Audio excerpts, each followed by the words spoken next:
Buenas noches, boa noite a todos y todas que están asistiendo a esta live tan linda y tan importante com Sabine e com Leandro. Bom, eu vou apresentar um pouquinho o projeto. Oi, Leandro. Oi, Sabine. É um prazer ter vocês aqui na UNILA e também no projeto Pedagogia de Fronteira. O projeto Pedagogia de Fronteira é um projeto da UNILA que é coordenado pelo grupo de pesquisa e linguagem, política e cidadania, onde participamos diversos pesquisadores, Bruna, Natália, Matias, Valdinei, Júlia, Lauras. Bom, enfim, somos uma série de pesquisadores, Natália, que está por aí também, coordenando o chat conjuntamente com Bruna neste momento. Somos varios y varias pesquisadores que tratamos cuestiones referentes às línguas, à interculturalidade aqui na fronteira. Então, esta live faz uma série de lives. A primeira se iniciou faz algumas semanas com uma live referida ao protocolo de acolhimento para os alunos imigrantes na rede municipal de ensino. Esta segunda é uma série de lives, vamos a ter a terceira também. E para esta segunda, temos a alegria de ter a Sabine e a Leandro, que vão falar um pouquinho sobre direitos linguísticos e que vamos a ter o prazer também de escutar eles.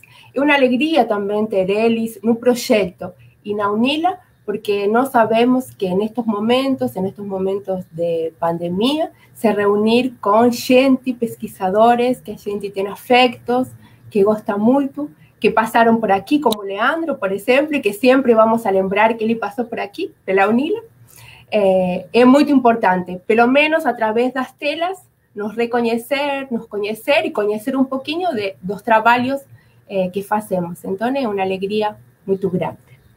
Vamos a começar a falar com a Sabine. Vou apresentar primeiro tanto a Sabine como a Leandro, e Sabine vai começar a falar hoje. Bom, Sabine Gorovis posee mestrado en Comunicación pela Universidad de Brasilia, doctorado en Sociolingüística pela Universidad de París, a Sorbonne, postdoctorado pelo Centro Nacional de Pesquisa, también en París. Actualmente es profesora asociada da Universidad de Brasilia, tiene experiencia en área de letras, con énfasis en lenguas extranjeras modernas y traducción, actuando principalmente en los siguientes temas: sociolingüística, traducción, contactos de lenguas, bilingüismo, interpretación simultánea y comunitaria, legendagem, políticas y derechos lingüísticos. Sabine fue directora de Asesoría de Asuntos Internacionales da UNB, a frente de las acciones de internalización da universidad, en especial no que se refiere a políticas lingüísticas de diversidad lingüística, na producción y divulgación do conhecimento. Es líder do grupo de pesquisa Mobilang, que tem como principal objetivo analizar uma abordagem sociolingüística os fenômenos de contactos lingüísticos decorrentes das mobilidades humanas, questionando a noção de fronteira. Fenômenos diversos de mudança e de misturas de línguas são identificados e descritos, assim como suas implicações no âmbito individual, coletivo e político. É também coordenadora do projeto de extensão Migrações e Fronteiras, a acessibilidade linguística como garantia dos direitos humanos, que visa prover um apoio linguístico à população imigrante em sua relação com as diferentes instituições públicas no Brasil. Bom, como vocês podem perceber, a Sabine tem uma ampla experiência nesta temática. Vai ser um prazer escutar ela.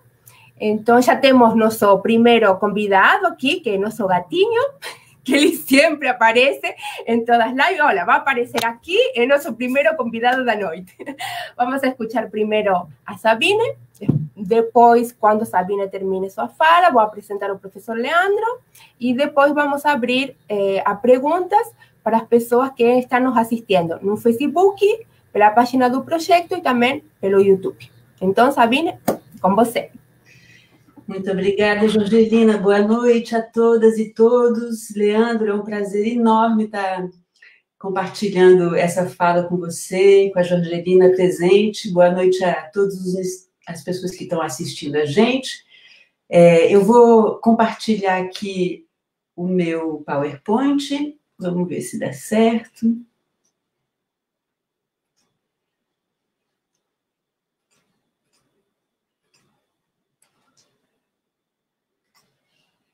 Pronto. Então,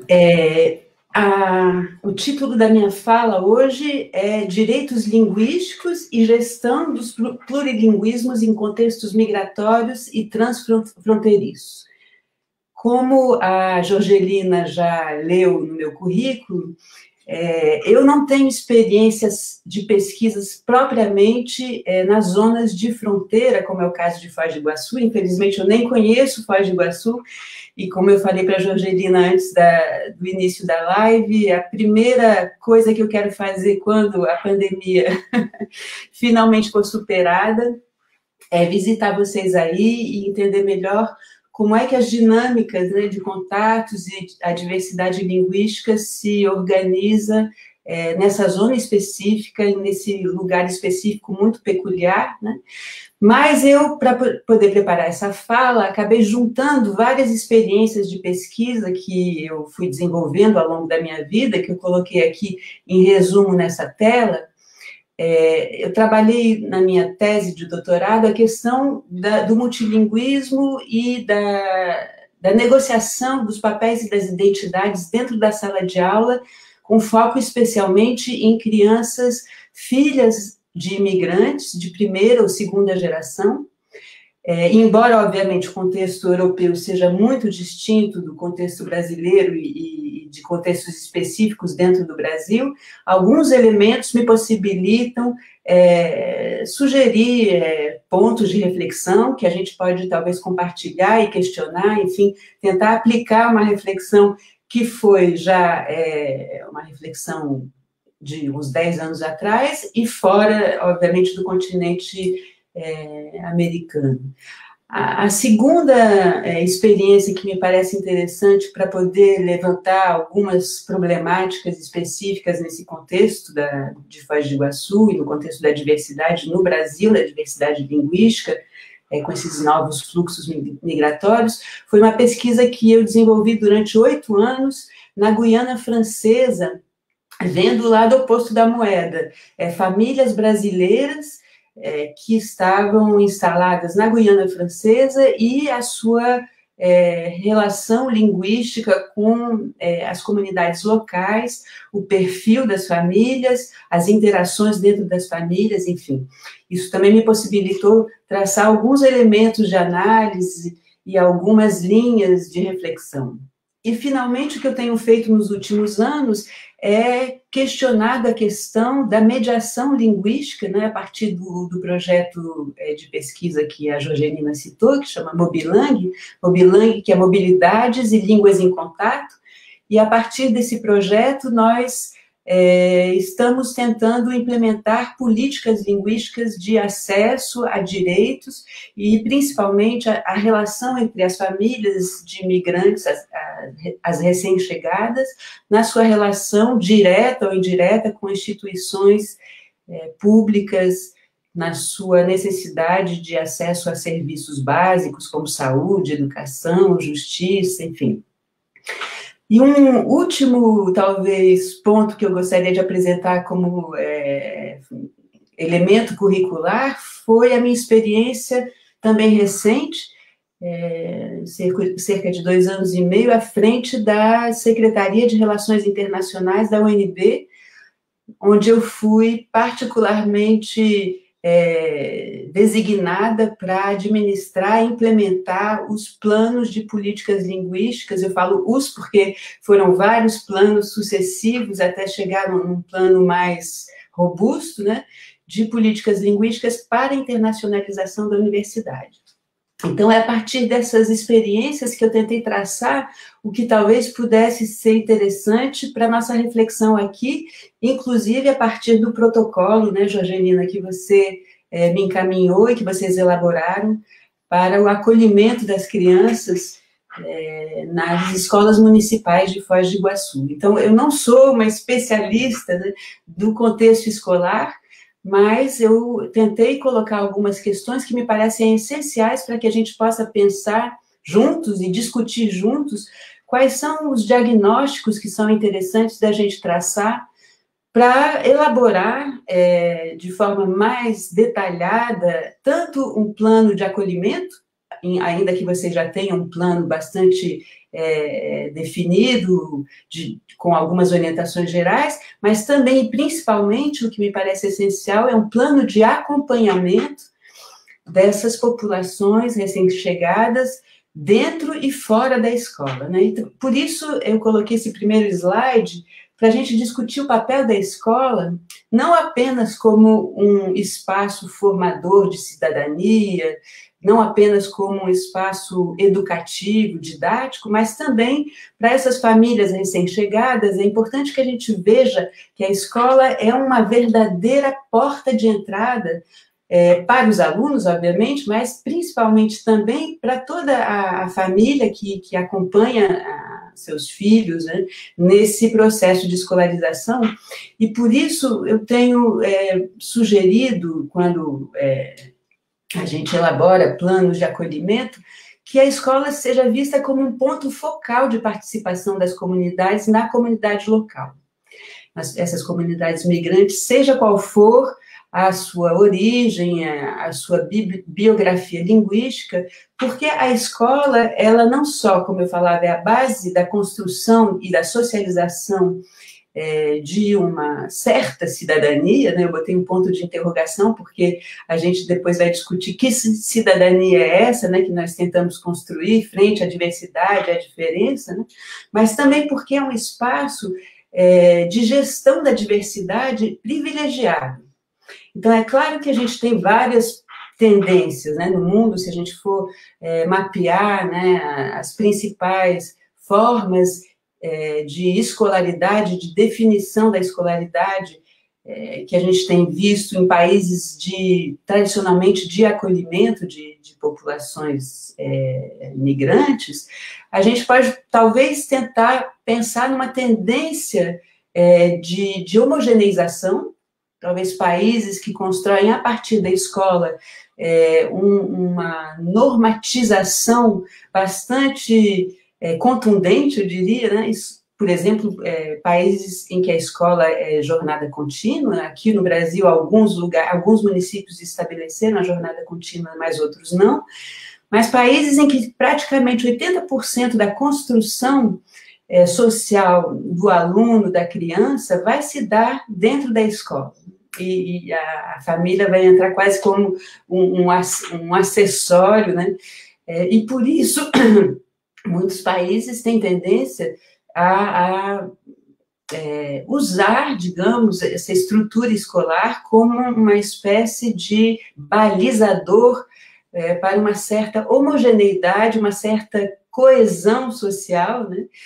Por outro lado, outros países claramente se colocam no lado dicotômico, em que há um grande respeito pela diversidade e uma tendência a até criar compartimentos, né, certas diglossias, em que, para conseguir administrar essa diversidade e respeitar, e reconhecer e valorizar, acaba se criando um mapa compartimentado de diferenças. Então, todas as tendências têm seus problemas e suas qualidades, e a gente tem resultados bastante diversos de acordo com essa tradição, né? O que falar do Brasil, por exemplo, né? A gente vê que, apesar de termos, em geral, uma escola que não é uma escola de jornada contínua, a gente tem, sim, uma escola bastante aculturadora, eu diria, né? Até pouco tempo atrás, as questões da diversidade não eram claramente colocadas em pauta. Agora, felizmente, a gente tem discussões bastante intensificadas em torno da diversidade, de como integrar as variedades dentro da escola. Então, a grande problemática que se coloca é a questão, para a gente, né, da língua e da imigração. E o que eu chamaria de desafio da integração linguística e social, aqui eu coloquei integração em itálico, porque não é uma palavra que me parece ideal para a gente pensar as relações com a diferença e a diversidade. Por outro lado, é a palavra que a gente tem colocado em pauta nos documentos, né, nos regulamentos e nas questões administrativas, eu acho importante a gente utilizar ela até para poder discutir essa palavra. Então, como eu falava, a tendência da escola pode ser a de tentar um certo tipo de harmonização, ainda que integrando certos tipos distintos de saber, né? E aí se coloca, como eu falava, a dicotomia entre homogeneizar ou valorizar a diferença, manter as distinções e as diferenças tão claramente quanto possível em seus lugares de especificidade, e evitando o que Harris chama de transmissão do currículo oculto da cultura dominante, né? Porque esse currículo da cultura dominante acaba sendo imposto de forma a evitar uma certa crise da coesão social, né, de acordo com essas posturas, né? Agora, o que a gente pode pensar, talvez, primeiro, se esse currículo é tão oculto assim, né, e de que formas esse currículo da cultura dominante, ele pode ser, até um certo modo, repressor e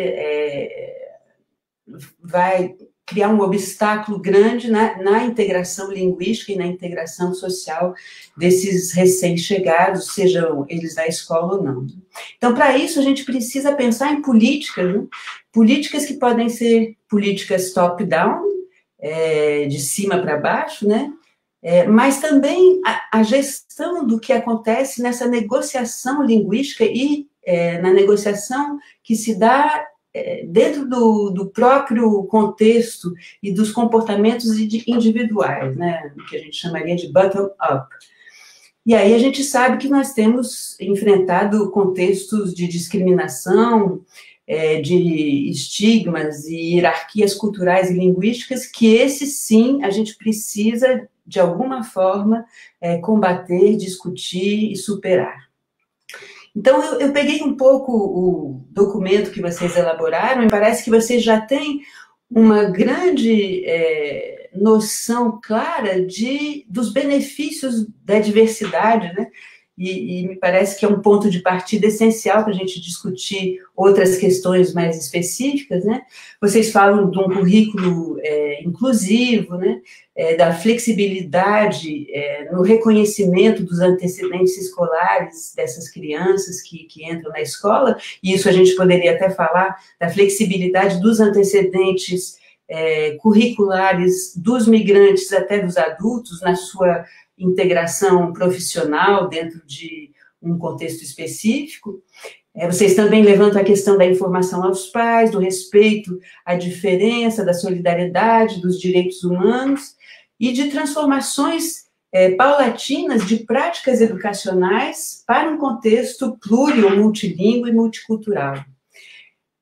Me parece também que vocês colocam em pauta a questão importante da necessidade de uma mediação linguística nos primeiros contatos iniciais com a escola, entre os pais e a diretoria da escola, o pessoal da escola, isso é essencial. Eu vou levantar essa questão um pouquinho mais para frente também, já que agora é um pouco a minha área de especialidade.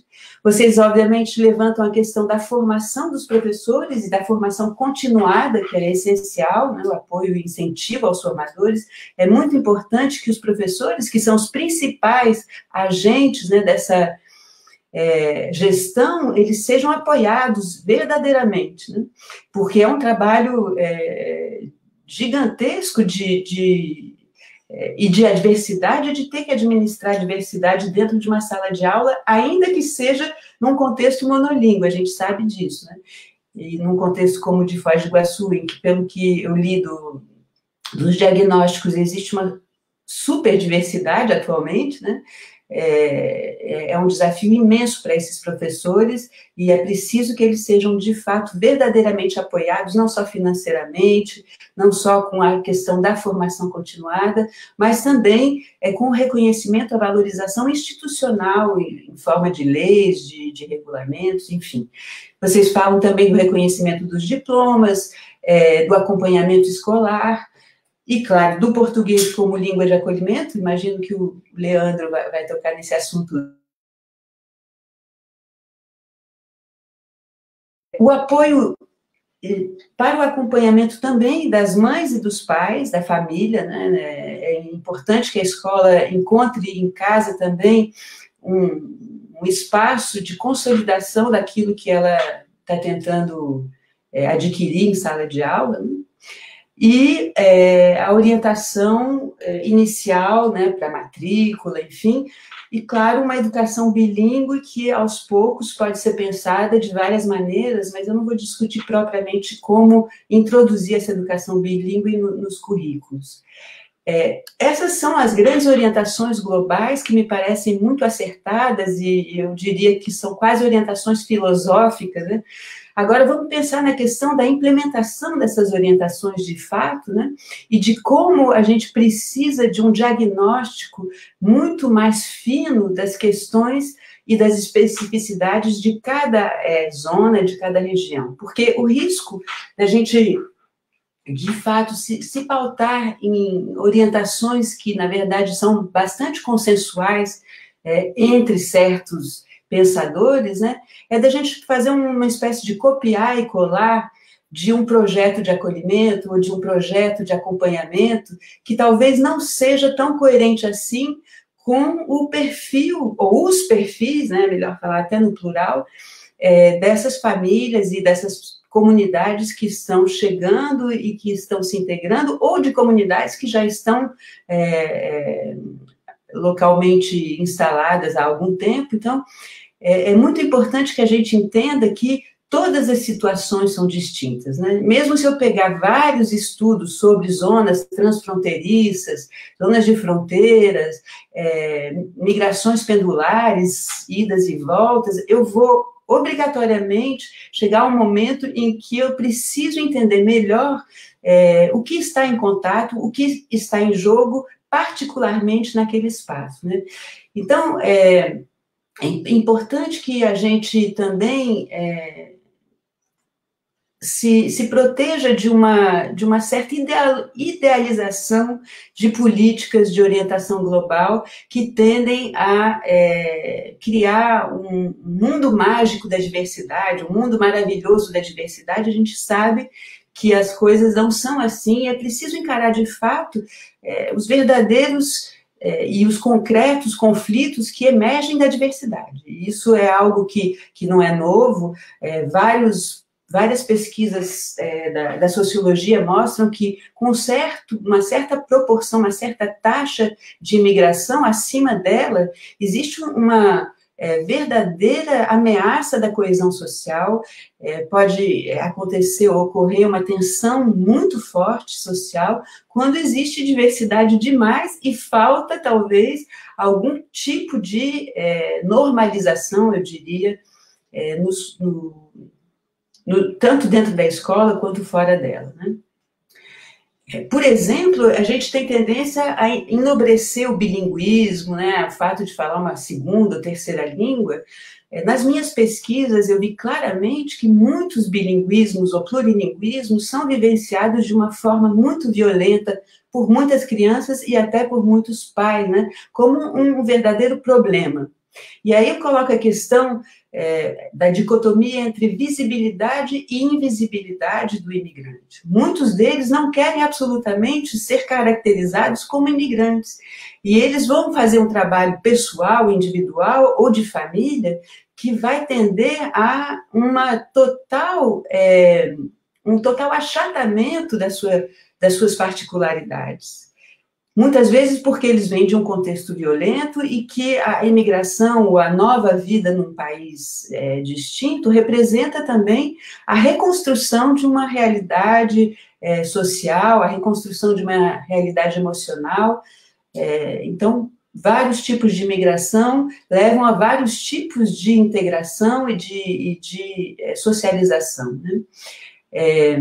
Então, me parece que o mais importante que a gente possa, de fato, traçar ações e estratégias sempre a partir de um diagnóstico muito fino das situações sociolinguísticas, né? E esse diagnóstico ele não pode ser feito senão a partir de uma parceria robusta e de um diálogo permanente, tanto com as instituições de pesquisa, sejam elas acadêmicas ou não, com as instituições administrativas, né, as prefeituras, e as instituições da sociedade civil, que obviamente também contribuem muito para que essa coesão social e essa diversidade possa ser administrada da melhor maneira possível, né? E esse diagnóstico, esse mapeamento, é um mapeamento de perfis sociolinguísticos que não obrigatoriamente vão condizer com categorias que a gente pré-estabelece. Por exemplo, a própria categoria de etnia ou nacionalidade, muitas vezes, ela acaba não sendo coerente para a gente analisar tipos de inserção, tipos de gestão, né? As categorias, elas precisam emergir da nossa observação e da nossa análise sensível dos dados, seja ela em sala de aula ou fora dela, né? E a gente sabe que são situações extremamente dinâmicas. Se a gente pegar o exemplo dos venezuelanos, que de repente, né, esse fluxo migratório foi bastante intenso no Brasil, mas isso pode acabar rapidamente, por exemplo, com uma mudança de governo, uma mudança de situação política. Quando a gente teve os grandes eventos internacionais no Brasil, como a Copa do Mundo, né, os Jogos Olímpicos, um crescimento econômico, uma situação política harmoniosa, a gente também teve mudanças de mobilidades muito visíveis e muito rápidas. E também, no sentido contrário, né, a gente está vendo hoje que essas situações também mudaram extremamente de um dia para o outro, praticamente. Então, qual seria esse tipo de mapeamento que me parece essencial para que a gente possa, de fato, estabelecer estratégias? Eu diria que, primeiro, um diagnóstico do contexto migratório local, e isso vocês fizeram bastante bem, né, uma história migratória da cidade, mas também perfis migratórios dos alunos. Então, questões, por exemplo, do tipo de mobilidade que, até hoje, acomete certas famílias. Elas vão e vêm, elas se estabelecem, elas chegaram no Brasil com um projeto de instalação no Brasil, ou elas encaram o Brasil como uma situação provisória? Qual tipo de residência anterior, qual tipo de contexto social elas integraram anteriormente? Era uma situação urbana, rural? Já era uma situação de fronteira? Que fases de imigração cada família apresenta? São recém-chegados? Já estão há algum tempo? Já estão há muito tempo? Que tipos de imigração também? Em que categorias elas se encontram? São refugiados forçados? Uma imigração forçada? São imigrantes econômicos? Estão fugindo de uma questão climática? São apátridas, né? E que tipo de biografias linguísticas tanto as crianças quanto os pais vão apresentar frente a uma norma escolar? E, como eu falei, alguns carregam a língua dos pais como um fardo, não querem mostrar que eles falam essa língua e não querem falá-la fora de casa, e às vezes até mesmo dentro de casa existe uma grande resistência de certas crianças a interagir com os pais na língua que representa para eles alguma coisa que simboliza algo doloroso, né? Então, também a configuração da família, os avós estão morando juntos, e se eu chegar mais perto ainda, de uma forma muito micro, a criança que local ela ocupa na família? Ela é dentro da irmandade, por exemplo, ela é a irmã mais velha, ela é a irmã mais nova, a caçula, os gêneros, a configuração local, se as comunidades que chegam integram redes sociais já pré-estabelecidas localmente, se eles já tinham contatos anteriores à sua chegada, enfim, são questões que me parecem essenciais. E aí, depois, todas as questões que se colocam dentro da sala de aula, né? Por exemplo, uma análise das observações, e uma análise a partir de observações das interações nas escolas, deveriam ser sistematizadas nessas políticas de acompanhamento.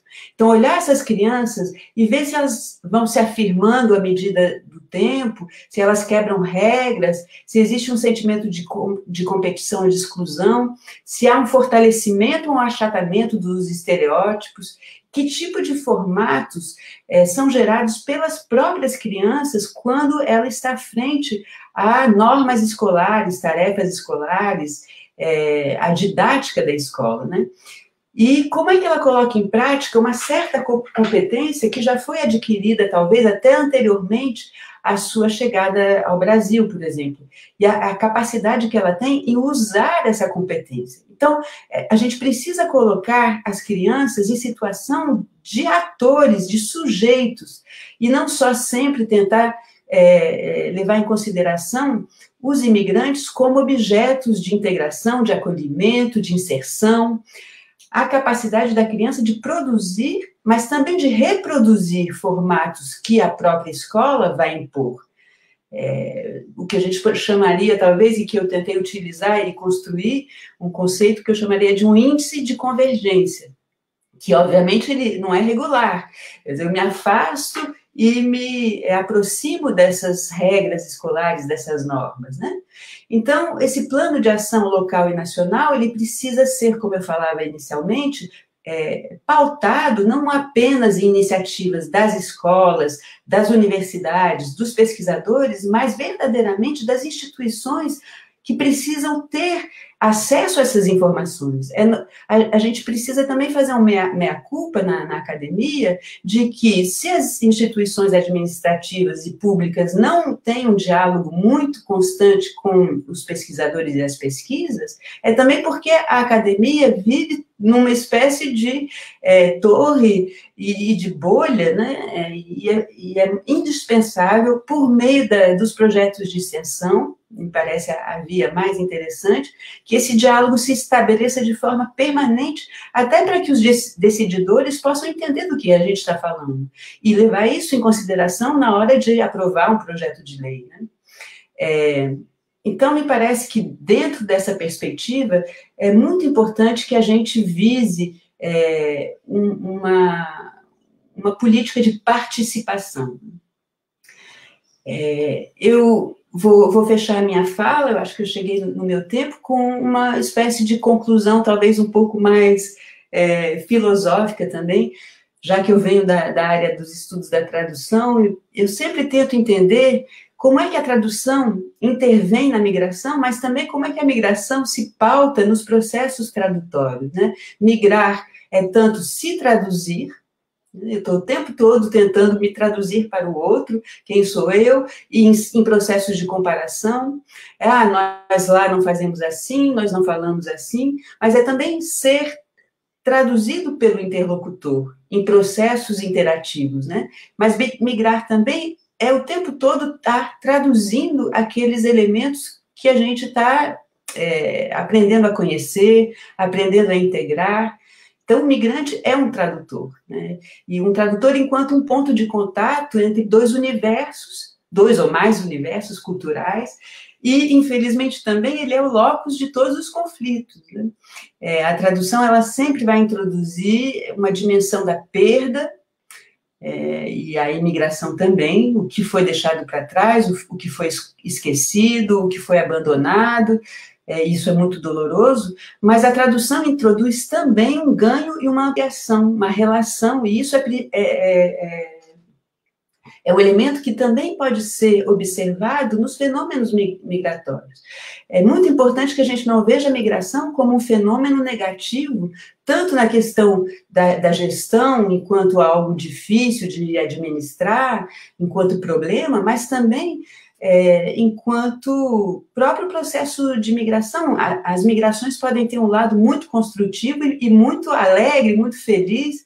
E se a gente escuta os depoimentos de migrantes, a gente vê que, por um lado, há um sofrimento que é carregado, né, a noção da perda, como eu dizia, mas há também uma vitalidade impressionante na forma de querer construir algo novo, de querer integrar algo novo, que é também próprio da tradução, né? Uma desconstrução. Então, a tradução é uma forma de ingressar num universo simbólico onde todas as partes estão envolvidas e todas as partes se ampliam. né? Nós em contato com o outro em contato com a gente. É uma relação que sugere algo que no francês a gente chama de mise en commun, que é difícil de traduzir, aliás, mas é uma relação. E, de alguma forma, eu queria fechar com essa frase: a diversidade, ela se impõe, ela se coloca. Claro que a gente pode observar em muitos lugares que há um achatamento, há uma homogeneização, uma normatização, uma resistência à diferença, mas aos poucos não tem jeito, a diversidade se impõe, e hoje, por exemplo, o cuscuz o cuscuz marroquino é quase que o prato nacional na França. Então, ainda que a França tenha, né, políticas de resistência e de padronização que estão mudando, né, mas que são bastante paradigmáticas. Então, eu queria finalizar com essa frase e dizer que eu fico muito, muito feliz de discutir essas questões com vocês. Eu tenho certeza que o Leandro vai poder dialogar com esses pontos de uma forma muito qualificada sobre também o papel do português como língua de acolhimento, e que vocês todos vão poder também compartilhar com a gente depois a sua experiência em Foz do Iguaçu, que, como eu dizia, eu não conheço. Era isso, Jorgelina, muito obrigada. Eu vou descompartilhar aqui. Obrigada, Sabine, você despertou na interlocução muitas perguntas. Enquanto você falava, muitas perguntas apareciam. Os colegas estão interactuando no chat, temos vários colegas, como vi o professor Antônio, o professor Andrés, vi o Enrique Hamel, desde México, que mandou um saludinho para a gente. A Rod Morelo está aqui também. Vi alguns coleguinhas já por aí enquanto você falava. Então, vão aparecer, com certeza, perguntas e questionamentos. Foi ótimo, Sabine, foi ótimo. Foi muito lindo você ter também feito essa interlocução com o documento. Eu vi que a Bruna, a Natália, que estão interactuando no chat, elas compartilharam também o documento, o protocolo. Acabamos de publicar, tem apenas 2 meses de publicação, então é bom as pessoas se apropriar e conhecer esse documento. Bom, e agora vamos com o Leandro Denis. Vou apresentar Oi, Leandro, boa noite. Vou começar com sua apresentação. Boa noite. Bom, Leandro Rodrigues Alves Denis é doutor em Linguística pela Universidade Estadual de Campinas, desde 2013 docente da Universidade Federal de Minas Gerais, foi professor visitante na UNILA entre 2011 e 2013, mais recentemente foi pesquisador visitante na Universidade de Grenoble e na Universidade de Ohio, com apoio da CAPES e da Fulbright, respectivamente, onde desenvolveu pesquisa sobre ensino de línguas em contexto de migração de crises. Na UFMG, tem oferecido disciplinas, coordenando projetos de extensão e orientando trabalhos de graduação e pós-graduação sobre o tema. É membro da comissão científica do exame Selvibras e foi um dos coordenadores do português do programa Mais Médicos para o Brasil. É autor de livros didáticos e textos teóricos na área de português como língua adicional. Seja muito bem-vindo ao Unila, Leandro. Que te Leandro é um querido da casa. Pode começar, Leandro. Jorgelina. É um prazer estar aqui neste momento com vocês. É um prazer participar dessa mesa com a Jorgelina e com a Sabine também. É a primeira vez que estou numa mesa diretamente com a Sabine, né? Muito bom te ouvir. E queria, como disse a Jorgelina, né, eu fui professor da UNILA entre 2011 e 2013. Realmente eu tenho muita saudade da UNILA, de Foz do Iguaçu, de maneira mais geral. Foi uma experiência indelével, assim, né, que realmente marcou muito minha trajetória. Então, como acho que a própria Jorgelina já disse isso, né, para mim, enfim, outras pessoas que às vezes saem da UNILA dizem também, né, a gente sai da UNILA, mas a UNILA não sai da gente, né? Então, eu tenho muito carinho pela universidade e fico muito feliz, né, de ver como projetos importantes, avançados, né, projetos importantes para a região, da Tríplice Fronteira, né, com destaque para este aqui, né, que dá origem a essas lives, né, eu fico muito satisfeito de ver como direitos linguísticos importantes, né, especificamente para a comunidade escolar migrante, estão avançando, né, graças a essa articulação entre a Secretaria Municipal de Educação e as universidades da região, né, incluindo a UNILA. Então, eu vou compartilhar aqui com vocês a minha apresentação.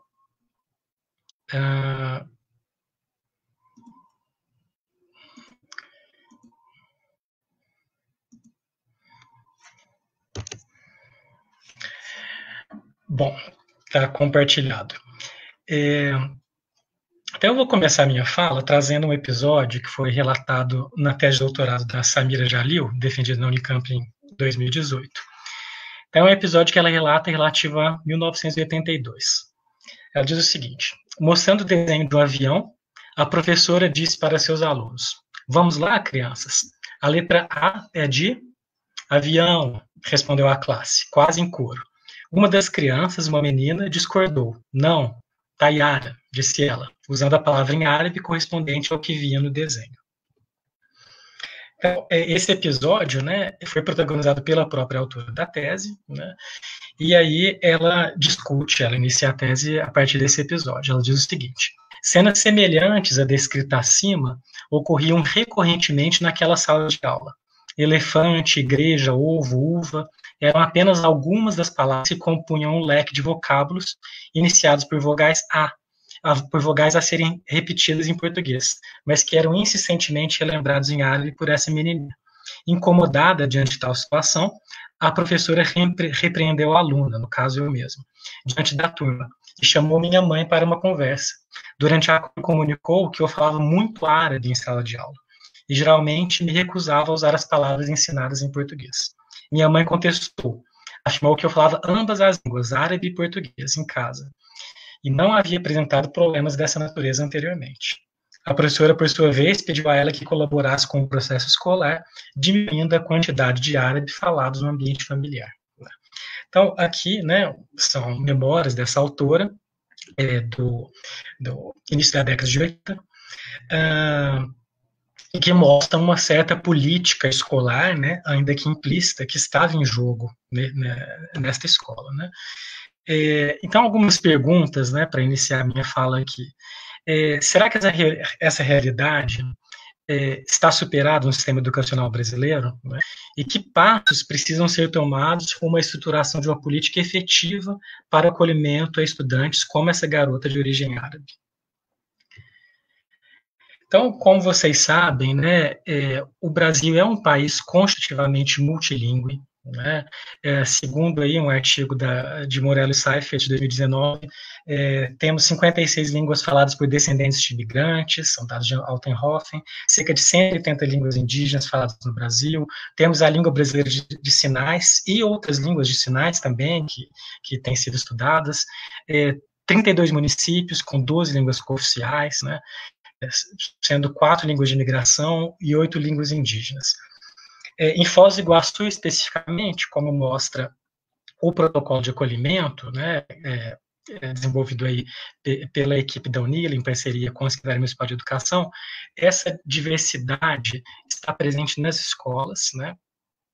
Então, aqui tem esse gráfico, a gente observa que em 2019 a gente tinha 307 imigrantes de origem paraguaia nas escolas, nas séries iniciais, né, do fundamental em Foz do Iguaçu, mas tem uma grande diversidade, também aí a presença de venezuelanos, né, então, e não só alunos vindos da América do Sul, né, mas a gente tem também aqui já a presença de sírios, né, e alunos de países como Haiti, Indonésia, Iraque, enfim, né, existe uma diversidade considerável.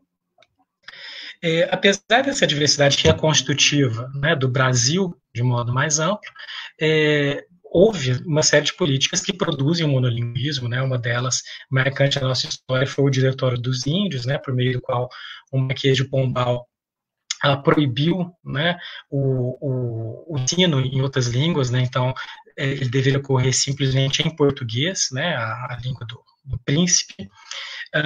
Essa política objetivando produzir o monolinguismo, né? Não foi exclusiva do período de colonização do Brasil. Então, durante a ditadura Vargas, por exemplo, né, foi marcante a repressão à língua alemã, italiana, ao japonês, né, dada relações conflituosas, né, com a Alemanha, Itália, o Japão, naquele momento. Então, aqui, esse é um aviso, né, emblemático, né. No Brasil, fala-se somente o português, né, a despeito de toda esse multilinguismo, né, a gente tem essa frase de ordem, né. Então, é um momento, e como mostram diferentes autores, em que essas línguas foram fortemente reprimidas, e isso teve impacto direto nas próprias escolas, né? As crianças, por vezes, eram incentivadas a delatar os pais que conversassem dentro das próprias casas línguas que não o português, né? Então, isso era considerado um crime contra a pátria, né? Falar uma outra língua que não o português. Isso não é algo exclusivo do processo histórico brasileiro, né?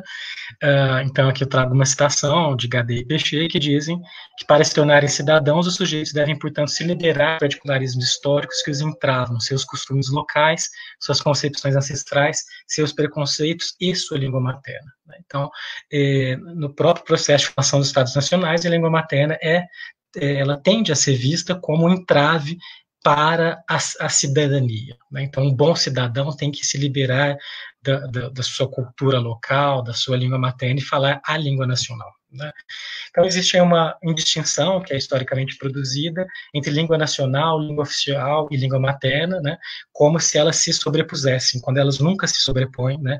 E no caso de uma região de fronteira como Foz do Iguaçu, isso é ainda mais evidente. Essa tradição monolíngue que tem marcado o Brasil, né, ela produz seus efeitos nos próprios documentos oficiais e educacionais, né? Então, aqui eu trago um documento de Minas Gerais, que é o documento de referência, que está sendo revisado agora. Esse documento, em de 2018, afirma o seguinte: é importante ter em mente que o aluno já utiliza a língua portuguesa cotidianamente. Isso significa que ele já domina pelo menos uma das variedades dessa língua, e que podemos e devemos partir de seus conhecimentos intuitivos de falante da língua, né? Então, vejam, né, que o que produz a diversidade linguística dentro da escola brasileira não são simplesmente os movimentos recentes de imigração, né? Isso está, de uma maneira ou de outra, presente nas nossas salas de aula desde sempre, né? Essa diversidade linguística é constitutiva do ensino básico, né? Ainda que ela possa ser mais visível hoje em dia, né? Mas ainda assim a gente vê um documento oficial, né, que é tomado por esse efeito de evidência, né, de que todo aluno que está numa sala de aula de ensino fundamental ou médio, que necessariamente ele fala português em casa, né? Então isso apaga toda essa diversidade linguística, né? Não é qualquer aluno que está nas nossas salas de aula que tem conhecimentos intuitivos, né, do português, né, que já domina o português, e não necessariamente ele utiliza o português cotidianamente, né? Na Base Nacional Curricular Comum, né, que no ensino fundamental isso foi aprovado em 2012, a gente tem um discurso diferente, né? Então a gente vê aí que aparece um certo discurso do multilinguismo. Então, eu vou ler para vocês um trecho em que isso aparece. Ainda em relação à diversidade cultural, cabe dizer que se estima que mais de 250 línguas são faladas no país, né? Então, aí se faz menção às línguas indígenas, de migração, de sinais, etc. Essa diversidade linguística é caracterizada como patrimônio cultural e linguístico do país, né? Se fala também do respeito às propriedades linguísticas da comunidade surda, né? Da importância do uso da Libras nos ambientes escolares, e ainda se diz que é relevante no espaço escolar conhecer e valorizar as realidades nacionais e internacionais da diversidade linguística e analisar diferentes situações e atitudes humanas implicadas nos usos linguísticos, como preconceito linguístico, né? Então, evidentemente, né, isso é um avanço importante, né, que um documento oficial, né, em nível federal, reconheça essa diversidade linguística, mas não é um avanço tão grande assim, se a gente fizer uma análise mais fina, né? Observem que nesse trecho que eu acabei de ler para vocês, né, que é um dos poucos trechos em que se fala de diversidade linguística na BNCC, não se fala das realidades locais da diversidade linguística, né? Em que diferentes idiomas podem estar presentes, inclusive nas famílias e escolas dos estudantes. Então, com exceção da Libras, outras línguas parecem não fazer parte das instituições escolares regulares, né? Então, é como se outras línguas além do português, quando presentes nas escolas, fossem excepcionais, né, e não algo que cada vez mais, né, é uma realidade para diferentes escolas. E o documento também abre espaço para se pensar que é como se as línguas indígenas e as línguas de migração estivessem ou pudessem estar presentes apenas nas escolas bilíngues ou interculturais, né? Então, o que a gente pode observar é que a BNCC não aponta diretrizes para a valorização do que categoriza como patrimônio linguístico cultural. Ela não tem em vista as necessidades educacionais específicas dos estudantes de ensino básico, cuja língua materna não é o português, né? Embora ela tenha sido elaborada em um momento bastante propício para isso, né? Porque do atual governo, né, de extrema-direita, que de fato tem um discurso bastante, um discurso abertamente contra, né, os grupos minoritarizados, incluindo os imigrantes, né, a gente tem falas do nosso representante máximo, de que o Brasil não pode dar uma bagunça, não pode virar a casa da mãe Joana, né, políticas, além das falas, né, políticas concretas que buscam restringir direitos importantes dos imigrantes. Mas a BNCC foi aprovada antes disso, né, para o ensino fundamental, durante o governo Temer, ela foi aprovada, e foi aprovada no mesmo ano em que houve a aprovação de um marco bastante importante em termos de valorização dos direitos dos imigrantes no Brasil, que é a nova lei da migração, né, que representa realmente um avanço importante se pensar os migrantes como sujeitos de direitos, né, e não como inimigos da pátria, né, que precisam ser vigiados. Mas ainda assim, né, embora o momento, né, fosse favorável, né, esse momento de discussão, de valorização de direitos imigrantes, a gente vê que a BNCC avança muito pouco de a gente pensar nos direitos específicos que dizem respeito aos direitos linguísticos e educacionais, né? Então, por exemplo, a BNCC sequer faz menção à necessidade de se considerar especificidades no processo de alfabetização de alunos que têm baixa proficiência em português porque não têm o português como língua materna. Então, é como se o mero reconhecimento, ou deveríamos dizer reconhecimento da heterogeneidade linguística brasileira e o respeito às particularidades linguísticas de grupos minoritarizados na escola representassem per se gestos de política linguística capazes de promover a inserção desses discentes na escola. Então, eu diria que aí a gente observa os efeitos de um certo discurso contemporâneo sobre o multilinguismo, que se assenta sobre uma contradição entre seu discurso formal universalizante e sua prática concreta de segregação, né? São palavras da Dani Orlandi, que é algo que a gente observa não só quando se fala de direitos físicos, né, mas também quando se fala de maneira mais ampla de direitos de minorias, né? Então, empresas, por exemplo, que fazem propagandas e têm um discurso super plural e de respeito à diversidade, né, mas que, por exemplo, não são capazes de contratar um funcionário, né, de um grupo minoritarizado. Ou um discurso super antimachista, né, que tem um certo efeito de marketing, mas que é adotar pessoas que no seu dia a dia têm posturas abertamente machistas, enfim. Então, eu diria que, né, na BNCC esse multilinguismo de alguma forma é apagado ao mesmo tempo em que se está falando dele, né? Então, acaba se negando, né, os direitos linguísticos enquanto contraditoriamente se está falando deles, né? Isso é contraditório com o fato de que a BNCC expressa o compromisso do Estado brasileiro com a promoção de uma educação integral para todos os estudantes, né? Então, se a gente está pensando nessa educação para todos os estudantes, a gente tem que considerar necessariamente as suas necessidades específicas, né? A gente não pode pensar, por exemplo, né, no ensino de português apenas para aqueles que já têm o português como língua materna, né?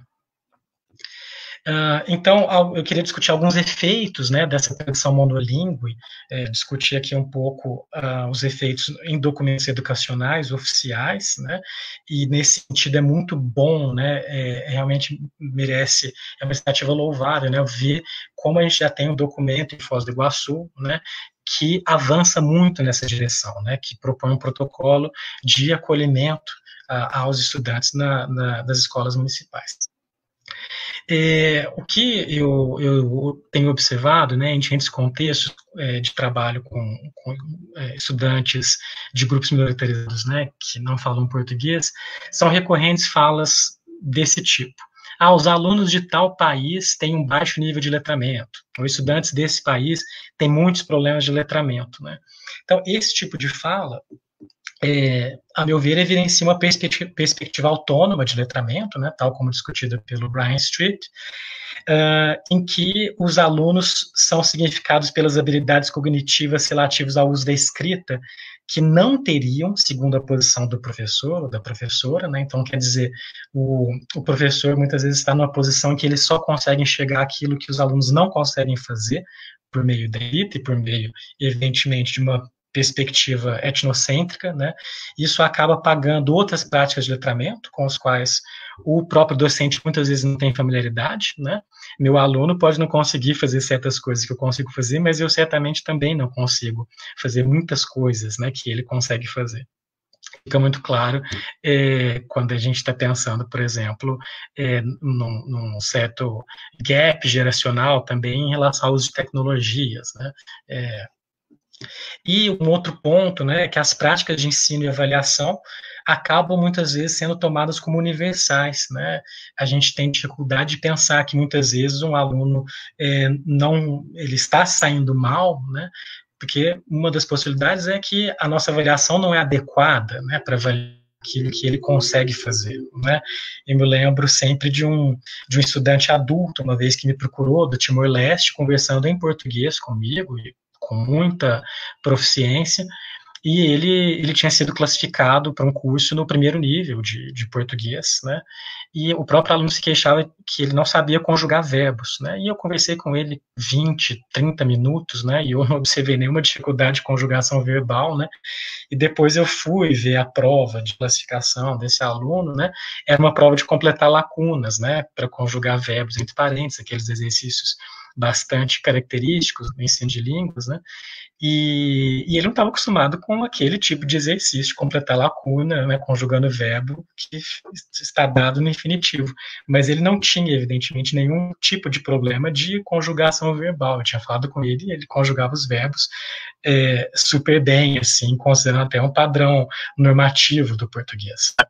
Mas é um problema de avaliação e muita gente tem dificuldade, né, de chegar a essa conclusão, porque a gente toma as nossas práticas de ensino, as nossas práticas de avaliação, como se elas fossem universais, né, quando necessariamente elas são culturalmente situadas.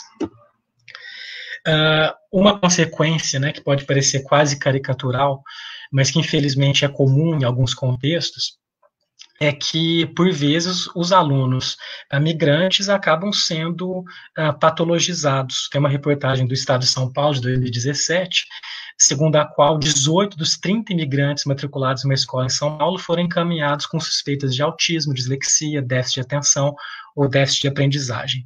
A gente sabe que com alunos brasileiros cuja primeira língua é o português, isso nem acontece, né? Existe uma patologização na escola, né? E assim, você transfere para o aluno, né, o ônus de um certo ensino que por vezes não funciona, né? Então, é o aluno que tem algum problema, né?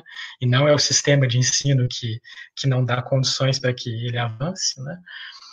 E isso é muito sério, né? Você encaminhar um aluno com um rótulo, né, de autismo, de dislexia, o que for, quando muitas vezes não tem nada a ver com isso, né?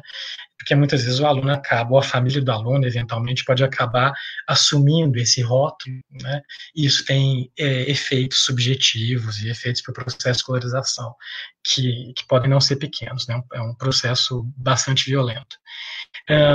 Em nome do respeito às singularidades de estudantes de grupos minoritarizados, tendo em vista seus supostos déficits de letramento, os docentes adotam, não às vezes, atitudes como, vamos deixar para lá, né? Ele não entende mesmo, eu vou fingir que eu estou ensinando, ele finge que está aprendendo, né? Mas, coitado, ele não tem intenção de aprender mesmo, né? Então, isso é uma atitude que, eventualmente, pode ser observada, né? Ou, né, uma outra atitude é de você considerar que aquele aluno é tímido, né, ele não tem interesse, ele é rebelde. Então, por exemplo, eu ouvi relatos de professores aqui em Belo Horizonte, né, bastante incomodados que certos colegas estavam incomodados, assim, porque uma aluna chinesa só dormia em sala de aula. E ela só dorme, ela não tem interesse nenhum, né? Mas por que será que ela só dorme? Ela tinha acabado de chegar ao Brasil, né?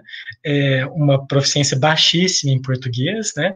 Imaginem o que é um chinês recém-chegado ao Brasil tentar acompanhar uma aula de história, de geografia, de língua portuguesa, né? Ela no 9º ano do fundamental. E, enfim, né, é mais fácil a gente dizer, né, que é a aluna que está desinteressada do que muitas vezes reconhecer o óbvio, né? Bom, vamos nós ficar 4 horas ouvindo uma aula em chinês, se a gente não sabe nada de chinês, né, para ver se a gente consegue manter a atenção, né? Então, enfim, são questões, né, que são críticas. Então, nesse sentido, eu reforço, né, o pioneirismo desse documento orientador e protocolo de acolhimento de estudantes imigrantes na rede municipal de ensino, que é, de fato, um avanço incrível, né, para a gente garantir esses direitos dos migrantes nas escolas. Bom, se a gente não tem uma preocupação nesse sentido, né, a gente certamente vai estar contribuindo para a exclusão educacional, né, desse grupo que já tende a ser minoritarizado. Aqui eu trago dados que foram disponibilizados pela Acnur e foram computados aí por uma dissertação de mestrado que eu orientei, da Amélia Neves, que acompanhou uma criança síria matriculada numa escola de ensino público em Belo Horizonte. Então, na dissertação, ela recuperou esses dados que mostram aí, né, na verdade, um abismo entre a proporção de pessoas em situação de refúgio matriculadas nos diferentes segmentos de ensino, né, quando comparada à população mundial que não está em situação de refúgio, né. Vocês podem ver que sempre existe uma diferença bastante importante, né, no ensino fundamental. A população em situação de refúgio, isso em 2015 era de 50%, né, aquela que estava matriculada no ensino fundamental, e o restante da população, né, que não está em situação de refúgio, 90%, né, e essa diferença só aumenta conforme o nível de escolaridade aumenta, né? Então, no ensino médio, só 22% das pessoas em situação de refúgio estão no ensino médio, né, e para o restante da população, 84%, e no ensino superior, 1% em oposto a 34%, né? Claro que esses dados, eles não são absolutos, né, mapear tudo isso é difícil, aqui até tem uma diferença, alguns dados são de 2015, outros são de 2014, isso não se refere ao Brasil especificamente, mas, né, a gente tem vários elementos para imaginar que isso também está acontecendo no Brasil, né, e não só em relação à população em situação de refúgio, mas aos imigrantes de maneira mais geral. E são várias questões, né, que explicam esse abismo, né, entre esses dois grupos, e um deles, né, muito provavelmente tem a ver com a falta de políticas linguísticas nas escolas para esse público migrante. Então, gostaria de reforçar a necessidade imperativa de uma política linguística de fato para o acolhimento a estudantes imigrantes no ensino básico brasileiro, uma política que valorize não só o português, mas também as línguas dos estudantes, em uma perspectiva aditiva de bilinguismo, né? Uma política que valorize as línguas e culturas de origem, uma política que permita, que contribua para um melhor rendimento escolar nas diferentes disciplinas. Isso implica, inclusive, né, oferecer condições para que o aluno compreenda como funciona aquela escola, né? As escolas não funcionam da mesma forma em todos os países, as diferenças podem ser bastante consideráveis, né? E tem casos muito interessantes de professores que se dão conta, né, de como certas coisas que são muito naturalizadas para a gente, né, não são nada óbvias para quem está vindo de uma outra cultura. Então, por exemplo, caso de alunos imigrantes que recebem uma advertência escrita, né, por algum motivo, por não terem feito uma tarefa escolar, e recebem aquilo e apresentam para o pai com orgulho, achando que aquilo é um elogio, né, Então, tem questões dessa natureza, né, o calendário escolar, né, o tipo de interação que se estabelece entre professores e alunos, né, tudo isso é culturalmente marcado. Né. Então, essa política linguística precisa também sensibilizar os alunos para esse funcionamento da escola. Né, e, de maneira mais ampla, né, uma política linguística pode contribuir também para uma melhor adaptação ao Brasil, né, adaptação no sentido de inserção, uma inserção mais digna, né, no Brasil. Considera fundamental também que essa política linguística contribua para a educação do entorno, para recuperar um conceito da Terezinha Maia, né? Ou seja, é importante a gente pensar não só na política linguística para os migrantes, os alunos migrantes em si, né? Mas também para os brasileiros que convivem com os colegas migrantes, né? E para a comunidade escolar de maneira mais ampla. Né? Isso pode ser feito por meio de projetos, né, por exemplo, que sensibilizem a comunidade para a questão da migração, né, e não trabalhar apenas focando nos migrantes. Né? Ou seja, uma política que contribua para o questionamento de etnocentrismos, para o respeito à diversidade, para a abertura para o outro, para o conhecimento de outras línguas e construções culturais. Então, alguns passos fundamentais para a estruturação dessa política. É preciso articular de modo cada vez mais consistente, né, parcerias entre a Secretaria de Educação e as universidades da região, né, como já tem ocorrido, é muito bacana em Foz do Iguaçu. Contar com a participação efetiva da comunidade migrante na estruturação da política. Né? Evidentemente, a gente pode efetivar uma política linguística desse tipo sem contar com a participação das pessoas mais interessadas nessa política, aquelas que mais têm a contribuição, os próprios migrantes. Né? Evidentemente que esse diálogo é difícil de ser construído por uma série de questões, né, mas ele é fundamental. Um outro passo é aprender com os professores que trabalham diretamente com o público migrante, né? Desculpa, tem uma erro de digitação aí.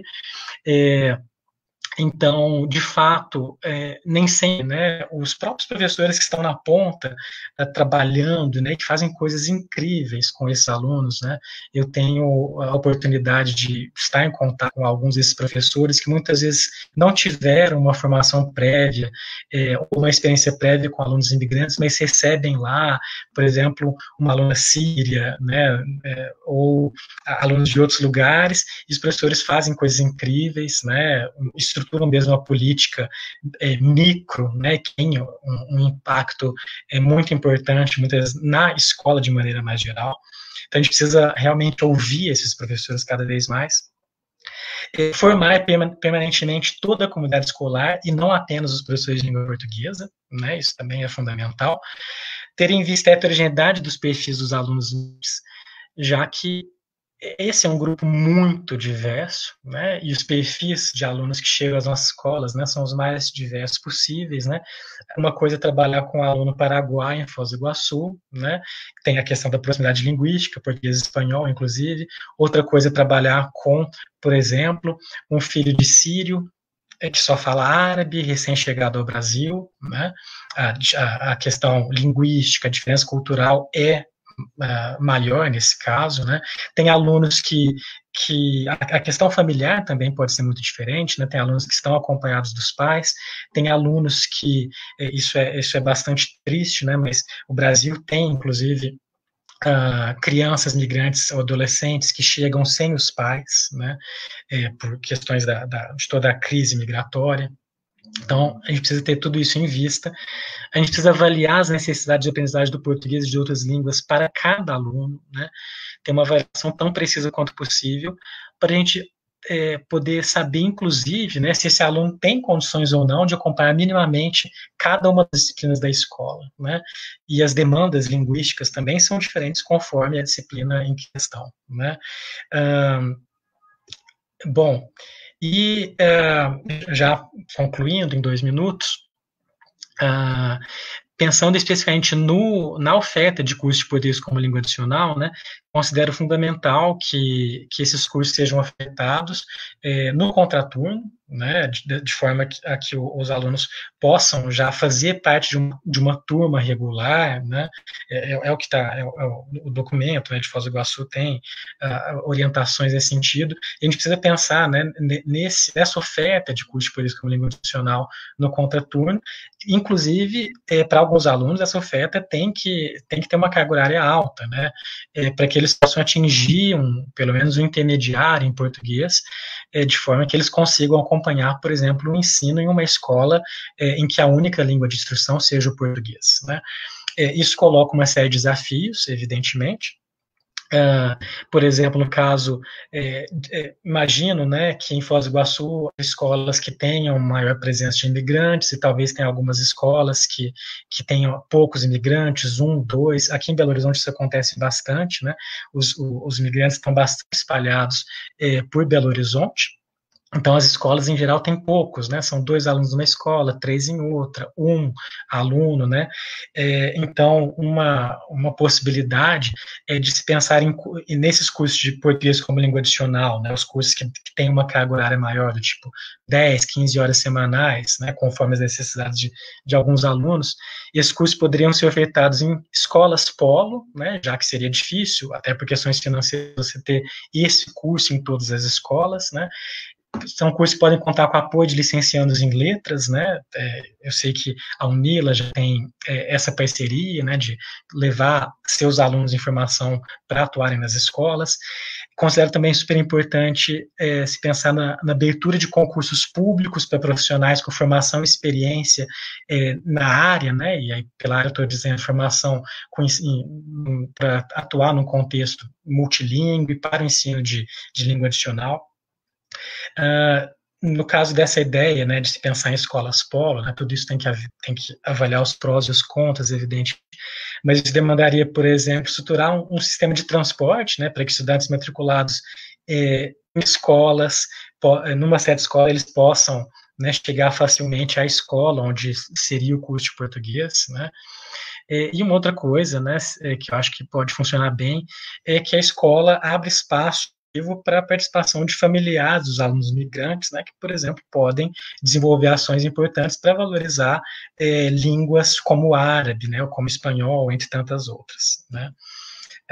Bom, então, para concluir, considero fundamental, né, políticas linguísticas de fato que sejam estruturadas por meio de articulados atores, que ofereçam condições efetivas para a aprendizagem do português como língua adicional, mas que busquem acolhimento em línguas, no lugar de focarem apenas o português como língua de acolhimento, né?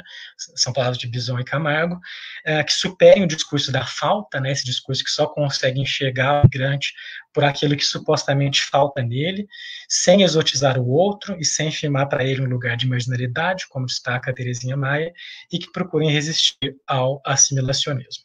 Então, agradeço muito a participação de vocês, que estão as referências, e vou deixar também o meu e-mail, depois posso colocar aí no chat, né, e gostaria de agradecer também a CAPES, né, do que eu discuto aqui, são reflexões que eu pude fazer graças também ao financiamento que me permitiu realizar uma pesquisa na Universidade Grenoble-Alpes, onde eu conheci um pouco da maneira como se acolhem crianças e adolescentes franceses numa escola. Crianças imigrantes, né, numa escola francesa. Então é isso. Muito obrigado, gente. Eu vou interromper. Obrigada, Leandro. Gracias. Gracias. Obrigada, Leandro. Foi ótimo te escutar, conhecer sua experiência também.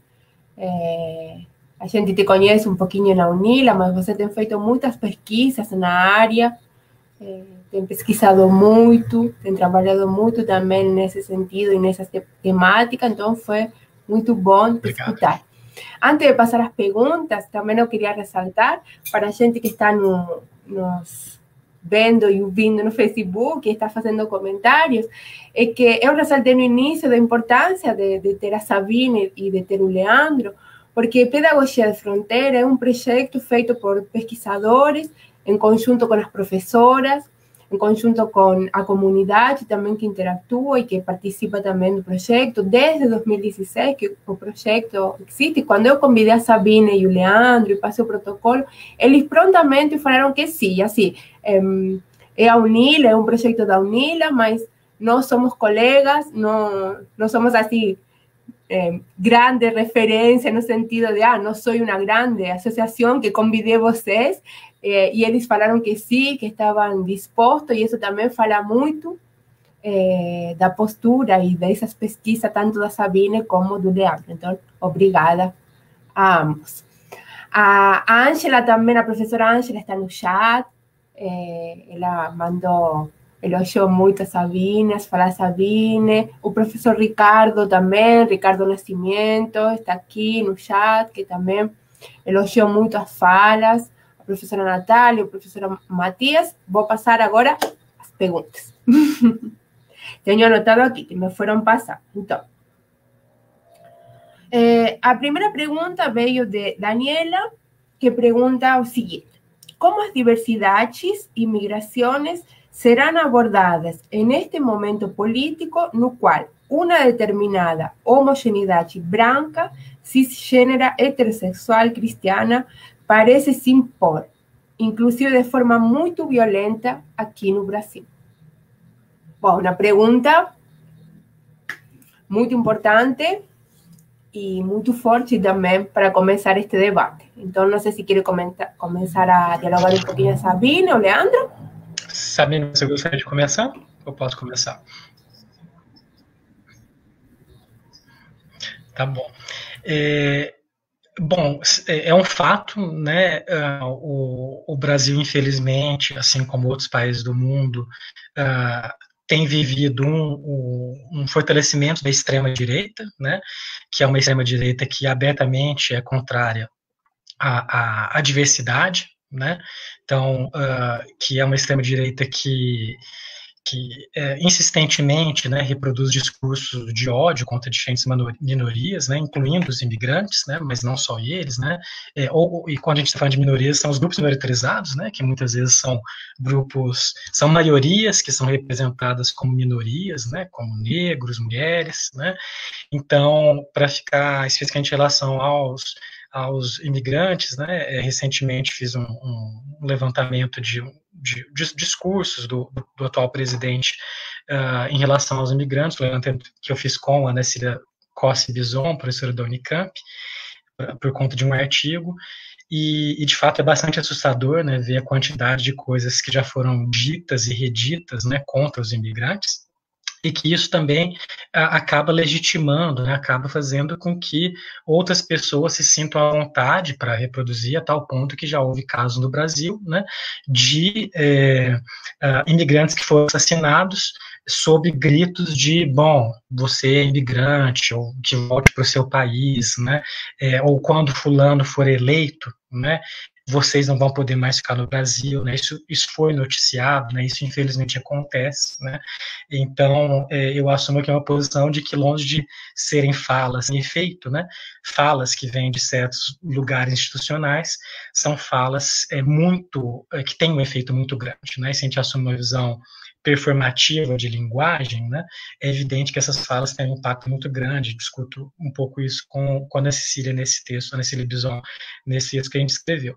Então, respondendo a sua pergunta, né, é muito difícil, de fato, às vezes, eu sou tomado por uma certa desesperança, né, quando a gente vê tanta coisa que tem acontecido, né, e nesse sentido também agradeço a oportunidade de participar deste momento, porque acho que esses momentos, assim, são uma espécie de um sopro, né, de alívio, de esperança para a gente, né. Então é muito difícil, né, a gente ver como certas políticas vão sendo desestruturadas, né, e aqui a nova lei da imigração, mas houve depois, né, retrocessos, e são instituições, né, e pessoas que têm, infelizmente têm, né, nos MEC, Ministério Público, né, Itamaraty, tem lugares de resistência importantes, né, muitas vezes de servidores públicos, por exemplo, né. Então, eu acredito muito na nossa capacidade de resistência, né, e acho que os professores, em particular, né, que estão na ponta, né, os professores dos diferentes níveis de ensino, né, podem estruturar, como estruturam de fato políticas, né, que são de resistência, né, no nosso espaço da sala de aula, né, formando alunos, por exemplo, para respeitarem o outro, né, num processo que é sempre tenso, né, e cada vez mais, justamente pelo avanço de questões como a escola sem partido, tudo isso, né, mas acredito muito, né, que a gente consegue resistir, né, enfim, então, acho que é nisso que eu tento me segurar, né, quando realmente bate, assim, para onde que a gente está indo, né. É isso. Eu acho que o Leandro respondeu com todos os argumentos, mas uma coisa que eu queria reforçar, que o Leandro já tocou, é que, de fato, são discursos que já existiam e que não eram autorizados, né? A gente não descobriu de repente que emerge uma população reacionária. Essa população já estava ali, silenciada, né? Provavelmente, e com, de fato, esse discurso que é institucionalizado deu uma autorização global para que as pessoas expressassem algo que já estava em gestação, e é isso o mais triste, porque o estúpido do presidente que fala essas bobajadas todas, ele vai passar, mas a população, ela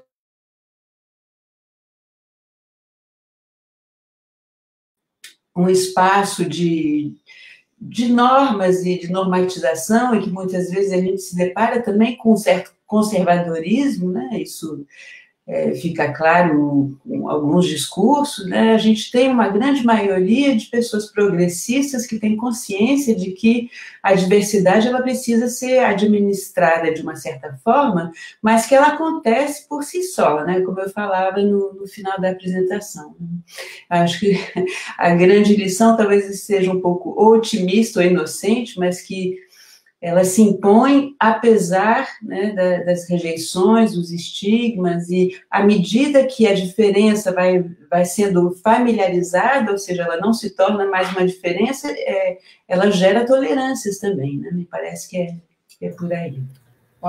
Passamos a outra pergunta aqui. Como garantir, professor Leandro, que o Estado assegure os direitos lingüísticos de todos se as próprias normativas legales, como você apontou, são excludentes?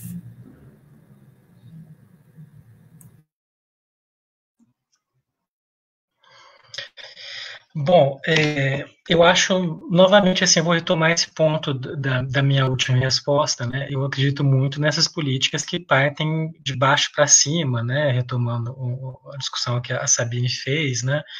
Bottom-up. Em geral, é assim que a gente chega a políticas importantes, né, educacionais no Brasil. São coisas que começam, né, nas escolas e vão se fortalecendo e até chegar a um ponto em que isso, de fato, venha a ser acampado por um governo, né, que tem uma visão mais progressista, né. Então, no caso da BNCC, por exemplo, né, está lá colocado pelo menos a atribuição de um valor positivo à diversidade, né. Então, isso é um avanço importante, né, de se reconhecer, né, e se afirmar, pelo menos, que a diversidade linguística é algo positivo, né, que é um patrimônio cultural, né, são coisas que provavelmente dificilmente elas seriam ditas, por exemplo, pelo ministro da Educação, né, que, ao contrário, teve falas no sentido exatamente oposto, né, do tipo, bom, enfim, não vou nem lembrar aqui para não reproduzir, né. Então, a BNCC, né, que é o documento em nível federal com orientações, né, ela não é propositiva, né, mas pelo menos ela reconhece. Isso já é um avanço importante, né. E a gente tem, por exemplo, né, a Jorgelina está muito mais a par dessa discussão, mas a gente tem, por exemplo, avanços na estruturação de documentos de orientação para o ensino bilíngue, né, que são coisas que estão em andamento neste ano, né, e aí, bom, e assim, né, se a gente pensar um documento como este, né, produzido pela Secretaria Municipal de Educação com a UNILA, né, isso é um documento importante, que de alguma forma está em harmonia com a BNCC, né, não está dizendo o contrário, mas está dando materialidade, está permitindo operacionalizar certas coisas que estão apenas assim tangenciadas ou mencionadas muito rapidamente em nível federal, né? Porque se a gente não tivesse operacionalização concreta, a gente fica num discurso vago de promoção do multilinguismo, né? Que é o que a Helena Schorrami vai falar da política de júri, né? Que está aí na lei, né, mas que na prática não acontece. Então é importante, né, ter documentos, né, e que prevejam, né, como essa política linguística vai ser implementada, e é isso que a UNILA e com a Secretaria Municipal de Educação tem avançado muito bem. Temos bastantes preguntas aquí. Ducha, voy a ir escolhendo. Bruna y Natalia están ahí haciendo mediación do chat. Vamos pasando as perguntas. O professor Ricardo, a pergunta anterior era da Bruna, eu não falei, o professor Ricardo Nascimento Abreu, dice que acredita que essa proposta de regionalização de ações que é proposta pelo professor Leandro é o caminho mais produtivo para a garantia de direitos linguísticos educacionais. O maior óbice para tal feito é a alta centralidade das matérias educacionais sobre a competência exclusiva da União. A arquitetura da legislação educacional brasileira, em nome de uma alegada identidade nacional, limita bastante a atuação estados e municípios em matéria de atendimento a alunos estrangeiros. Essa iniciativa de Foz do Iguaçu é realmente um grande avanço. Nesse sentido, que ele comenta muito interessante também, porque muitas vezes é difícil que os próprios governantes, os próprios legisladores, os próprios prefeitos, enfim, vejam o quanto que é um avanço fazer políticas neste sentido. Eles acostumam deixar para lá as questões referentes à imigração. E eles não percebem o quanto que se avança em uma cidade, inclusive como Foz do Iguaçu, em uma política, pensando na política neste sentido. As professoras estão comentando muito também sobre a importância da formação. A Sabine comenta um pouquinho, o Leandro também, sobre a importância da formação nestas temáticas também. Não sei se Leandro ou Sabine querem comentar um pouquinho sobre isso.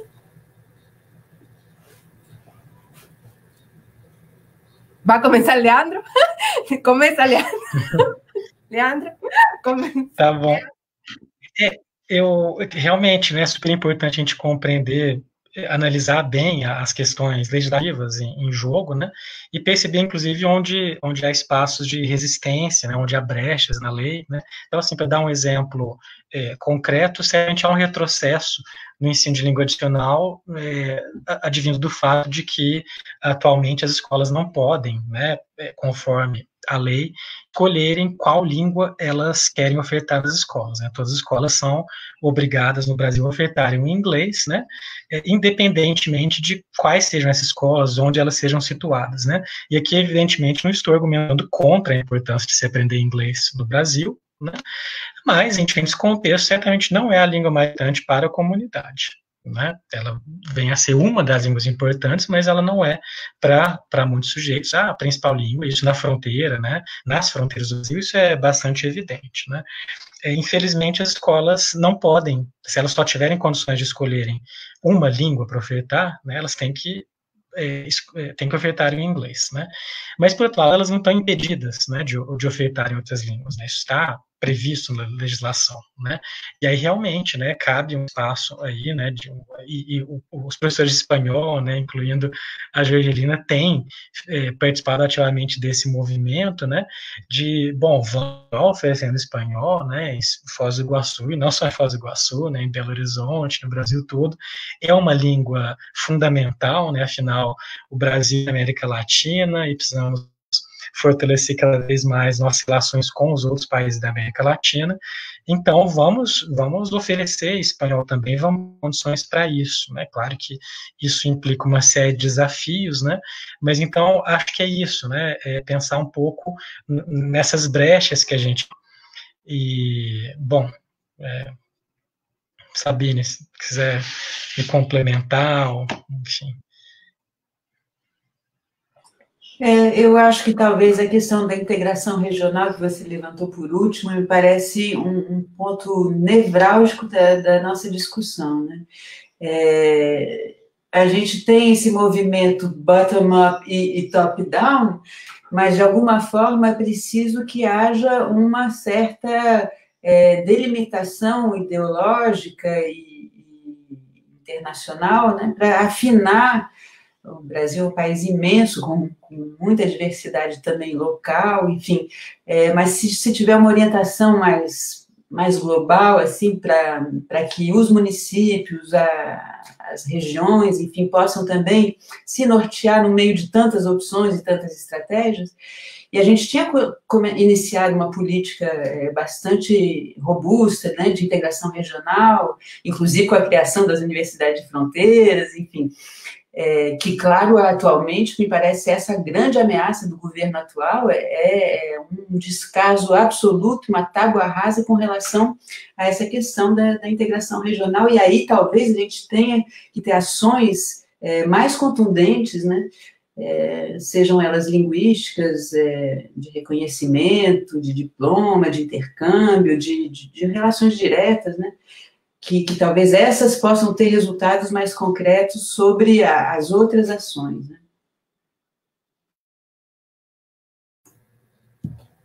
Vou pegar uma pergunta para a professora Sabine e depois podemos ir caminhando para o final também. Estamos a 1h35 de live.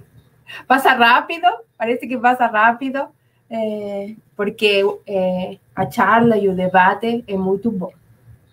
Professor Leandro, no chat também tem várias pessoas da UNILA que vieram cumprimentar o senhor, tá bom? Sabine, então, aqui tinha uma pergunta para a Sabine. Vou tirar os óculos para poder aqui. O professor Matias pergunta: gostaria que a professora Sabine falasse mais um pouco sobre esse índice de convergência que mencionou durante sua fala. Então, o índice de convergência foi um índice que eu inventei, quer dizer, que eu inventei, conceitualizei, quando eu fiz a minha tese sobre as crianças na escola na França, em Paris, né? A gente definiu uma tarefa que nos parecia bastante coerente nesse plano de orientações do reconhecimento, da valorização das práticas e da diversidade, e cada criança tinha que expor durante meia hora, 1 hora, algum país da escolha deles, né, em termos escolares ou não. E, obviamente, as crianças filhas de imigrantes escolhiam o país dos pais, até porque era muito mais fácil conseguir informações sobre esse país. E foi a partir desse corpus, né, que eu observei durante um ano letivo inteiro, né, 30 crianças apresentando cada uma a sua vez esse país.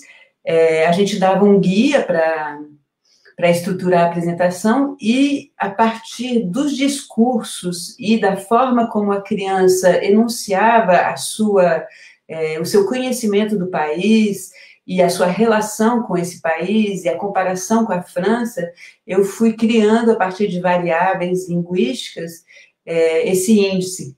Ou seja, a criança, às vezes, se aproximava daquelas normas e das ferramentas didáticas e escolares, e, às vezes, ela se distanciava dependendo da temática, enfim. E algumas crianças, e aí eu fiz uma espécie de análise de cluster, algumas crianças se reuniam num perfil que tendia a se distanciar das normas escolares, ao passo que outras tendiam a replicar e a realmente reproduzir as normas e as competências que elas aprenderam na escola. E esse cluster não era obrigatoriamente só de crianças migrantes ou não. Isso que era interessante. Muitas crianças que eles chamavam de franco-francesas, né, também se encaixavam em determinados perfis que se distanciavam das normas escolares. Então, é muito complicado falar isso em tão pouco tempo, mas basicamente é isso. Mas se vocês quiserem, eu vou mandar para a Jorgelina o livro que eu mostrei inicialmente, que é a versão em português da minha tese, um pouco retrabalhada, e que explica bem esse índice de convergência, se vocês tiverem mais interesse. Com certeza, Sabine. Tive muitas pessoas que se interessaram, inclusive nessa e em outras questões, a partir da sua fala e da fala do Leandro, que fizemos um recorte das falas pelo tempo. Outras pessoas também perguntaram se a conversa ficará gravada. Sim, fica gravada, tanto aqui no Facebook, e depois também vamos a subir no YouTube, para que fique aí também gravada como registro do projeto, como registro da fala e da importância de vocês. Vou terminar com uma fala, que é uma opinião do chat da Samira Araújo, que fala assim: além das políticas públicas, penso também que a força vem dos próprios excluídos, dentro de uma ideia de comunidade, em um trabalho de luta diária da coletividade. Quanto mais criarmos debates como este, fortalecemos instituciones como a UNILA, movilizaciones como obras producidas, por exemplo, como projetos também, entre outras formas da sociedade buscar outros caminhos de resistência. Avançaremos sempre. Então, muito obrigada, Sabine, muito obrigada, Leandro. Foi ótimo estar uma sexta-feira aqui com vocês, foi ótimo estar no papo. A Maite está por aqui, a Maite Celada apareceu aqui por aqui. Então, obrigada, Natália e a Bruna, que fizeram também a mediação, o Ricardo, Antônio, Matias, Valdinei, toda a gente que eu vi por aqui, que participou, as professoras, a Viviane, o sindicato de Foz do Iguaçu, que também participou, Daniela e as profes que estiveram aqui presentes. Obrigada, foi ótimo. Muito, muito obrigada também, Jorgelina, e toda a equipe. Vocês fizeram uma organização sem falha nenhuma. E Leandro, foi muito feliz de ter esse debate com você. Espero que a gente continue isso, talvez na própria UNILA, presencialmente dessa vez. Isso. A próxima vez, presencialmente. Aí tem que ser algum dia que não seja sexta-feira à noite. Muito obrigado, foi um prazer estar com vocês duas. Agradeço toda a equipe de organização e todo mundo que participou aí. É muito bom estar neste momento com vocês. Obrigado. Sim, foi muito bom também ver as professoras aqui do município, para entender que para elas, é um projeto delas, elas têm que se apropriar de isso, é com elas. Obrigada.